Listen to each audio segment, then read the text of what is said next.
अरे क्या बात है चांदनी, मैं कई दिनों से देख रहा हूँ तुम उदास हो। क्या बात है बताओ ना। यहाँ रहने में कोई परेशानी है क्या? अगर कोई बात है तो मुझे बताओ। ऐसी कोई बात नहीं, यहाँ मुझे कोई समस्या नहीं है। लेकिन माँ घर पर अकेली हैं। मैं कभी उनसे दूर नहीं रही। ऊपर से वो बीमार भी रहती है। उन्हीं की चिंता हो रही है। ओह, तो ऐसा करते हैं, चलो मैं तुम्हें कुछ दिनों के लिए मायके छुड़ाता हूँ, वहाँ रह आओ। माँ को भी अच्छा लगेगा, मतलब सासू माँ को अच्छा लगेगा तो और तुम्हें भी अच्छा लगेगा। तुम्हारा भी मन हल्का हो जाएगा। क्या कहती हो? उससे क्या हल निकलेगा? मैं सोच रही थी कि अगर माँ को यहाँ ले आए तो क्या इसमें कोई दिक्कत होगी? क्या ये ससुराल तुम्हें सराय लगता है? शादी हो गई है, अब यहीं रहना होगा। अपनी माँ को यहाँ लाकर रखोगी तो लोग क्या कहेंगे? अगर माँ से इतना ही लगाव था तो शादी क्यों की? इस घर में रहना है तो जैसे मैं कहूँ वैसे रहो, नहीं तो अपने मायके चली जाओ।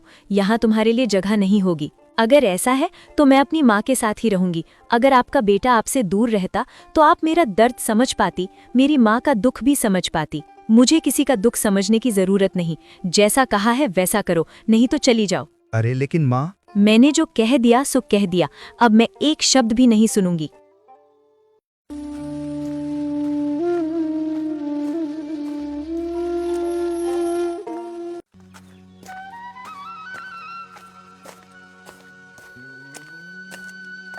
माँ, तुम इतनी मेहनत करके मिर्च के पौधों में पानी दे रही हो। अब तुम्हें मेहनत करने की जरूरत नहीं। देखो मैं आ गई हूँ। अरे नीलम, तू आ गई? कितने दिन हो गए तुझे देखे। मैं भी तुझे देखने नहीं आ पाई, तबीयत ठीक नहीं थी। तू अकेली आई है? दामाद जी कहाँ हैं? वो बाजार तक छोड़ गए हैं, बाद में आएंगे। लेकिन तुम्हारी तबीयत तो बहुत खराब लग रही है। खराब हो तो भी क्या करें, पहले तू थी तो सेवा कर लेती थी। अब तुझे शादी करके विदा कर दिया, मेरी देखभाल कौन करेगा? तुम चिंता मत करो, अब से मैं यहीं रहूंगी। मिर्च के पौधों की हालत भी अच्छी नहीं है। नया काम शुरू करेंगे। इस बार सिर्फ मिर्च नहीं बेचेंगे, बल्कि मिर्च से कचौरी बनाकर बाजार में बेचेंगे।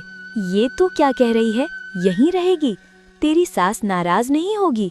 मैंने सासू माँ से कहा था कि आपको यहाँ ले आएं, लेकिन वो नहीं मानी, इसलिए मैं खुद आपके पास आ गई। अब यहीं रहूंगी। ये तूने ठीक नहीं किया। अपनी सास से झगड़कर यहाँ चली आई। अभी वापस जा। जो जरूरी था वही किया। आपको इन बातों की चिंता करने की जरूरत नहीं। चलो अंदर चलो, नए काम की तैयारी करनी है। अरे देवी जी, अरे कहाँ, ये लो, आप यहाँ बैठी हैं और उधर आपकी इज्जत मिट्टी में मिल रही है। आपको खबर वबर है कुछ? मैं तुम्हें पहचान नहीं पा रही। कौन हो तुम और ये कैसी बेकार की बातें कर रहे हो? आप मुझे नहीं जानती। मैं तो आपके भले के लिए आया हूँ। मेरी बात नहीं मानेंगी तो आप ही का नुकसान होगा। हमारा नुकसान? कैसा नुकसान? अरे आपकी बहू आपके खानदान की इज्जत खत्म कर रही है।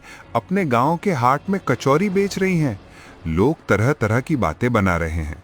कहते हैं वाह वाह वाह वाह वाह वाह, अमीर परिवार की बहू चली कचौरी बेचने। अब बताइए भला बदनामी किसकी होगी? आप ही की ना होगी? हैं, बताइए। उस माखन लाल की बात मानकर उसे बहू बनाना मेरी सबसे बड़ी गलती थी। अब इज्जत कुछ नहीं बची। अब क्या करूं? मैं तो कहता हूँ देवी जी, अगर इज्जत बचानी है तो उसे रोकना होगा, नहीं तो लोग तो यूं ही तरह तरह की बातें बनाते रहेंगे। फिर आपको तो पता है, तिल का ताड़ और राई का पहाड़ बनते देर न लगती। नहीं, मैं यूं चुप नहीं बैठूंगी। कुछ ना कुछ तो करना ही होगा। इस लड़की ने तो मेरे घर में अशांति फैला दी। तुम जाओ, धन्यवाद। अब मैं देखती हूँ क्या करना है।